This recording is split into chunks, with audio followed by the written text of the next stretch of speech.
wala tayo makitang sunset. Ang sarap ng relax ni ating. Siyempre may mga nagtatampisaw na pag nasa dagat kasi talaga kahit na bawal hindi mapigilan. Good afternoon po at ito yung update natin. Sabi ko nga alas 5 ng hapon na po.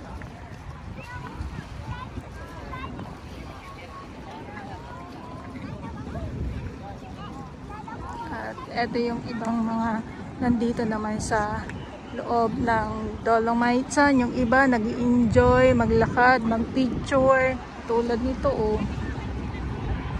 1, 2, 3. Yung iba naman ay wala lang, lakad-lakad lang oh. Post lang. Ganun lang po.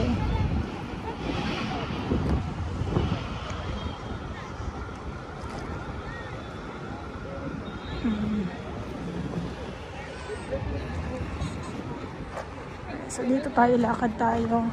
Sulitin natin ang ating paglalakad ngayong hapon muli dito sa Manila Bay Dolomites.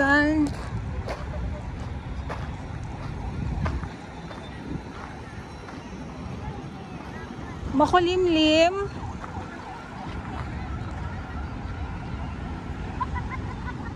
Kanina ang init kaya sabi ko baka maganda yung sunset kasi sobrang init talaga kanina.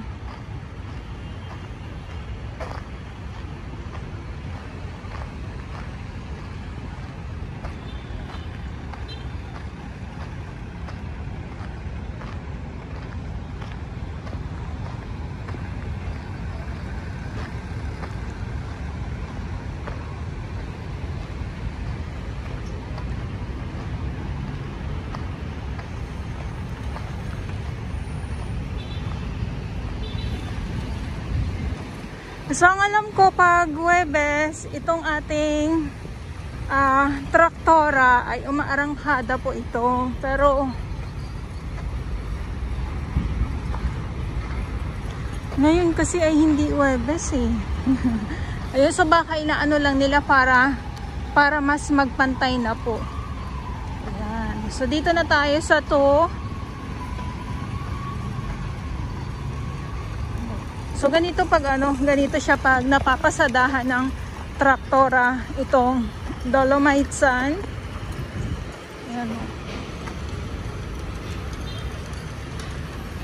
Ayun. Diba parang inuunti-unti nila na pinapasadahan nga po para magpantay na. Kasi doon sa kabila okay na po. Doon sa 1. Ayan oh, ganda oh.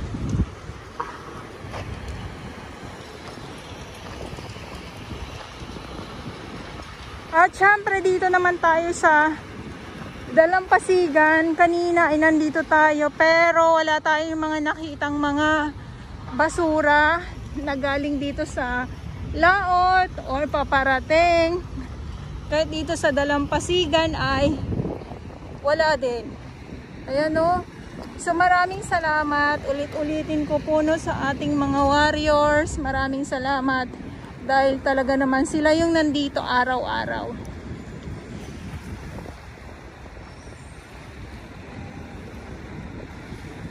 Ayan.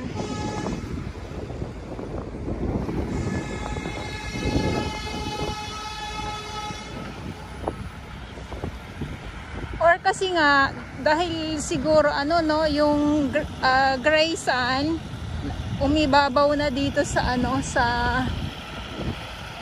Dolomites.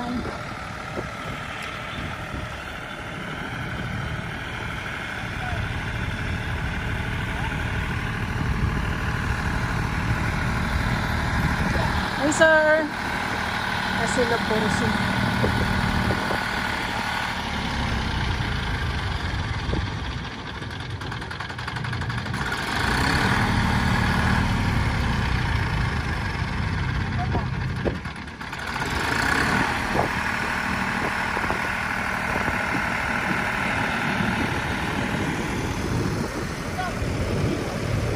Ayan, so sabi ko nga ay makulimlim or madilim ang ating kalangitan kanina, sobrang init.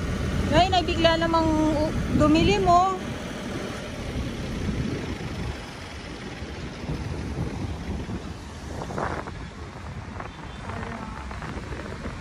Sana may sunset pa din.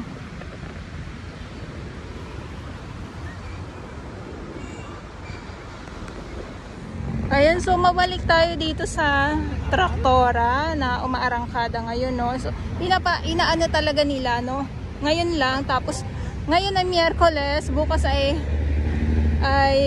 Huwebes. Ayan, so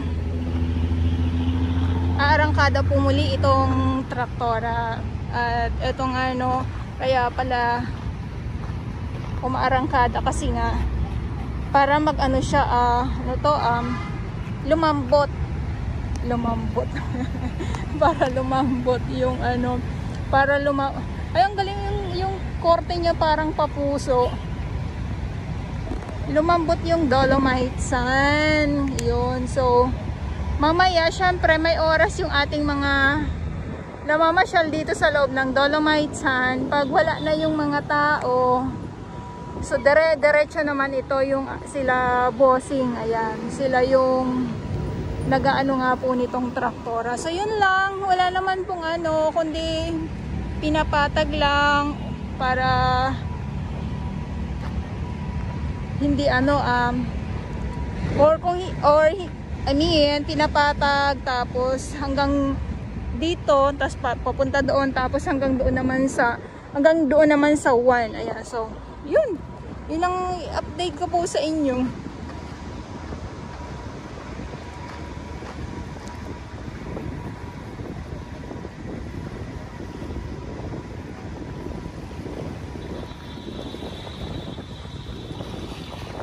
Ayan, so hapon na nga at ito yung sitwasyon ngayon dito sa Limasa.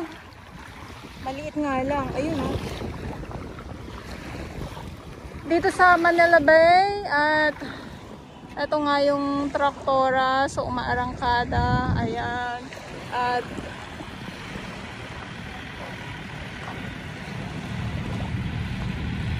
abang-abang tayo sa sunset. Yung pala ay mapopornada ang sunset natin. Mapopornada ang sunset natin.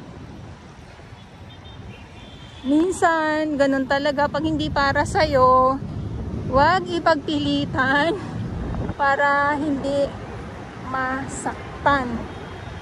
Yun lang. Kaya kailangan dapat mabilis mag-move on. Move on agad. Pag hindi para sa'yo, huwag ipagpilitan. Ganun lang yon. Syempre yung ating mga security guard, no? Kasi minsan may mga bagets na mga pasaway dito, nagtatampisaw kahit na bawal. Andyan sila, nakaabang sila na magpaalala sa ating mga namamasyal dito. Ang pinaka is bawal magtampisaw at bawal pa pong maligo. So yun lang.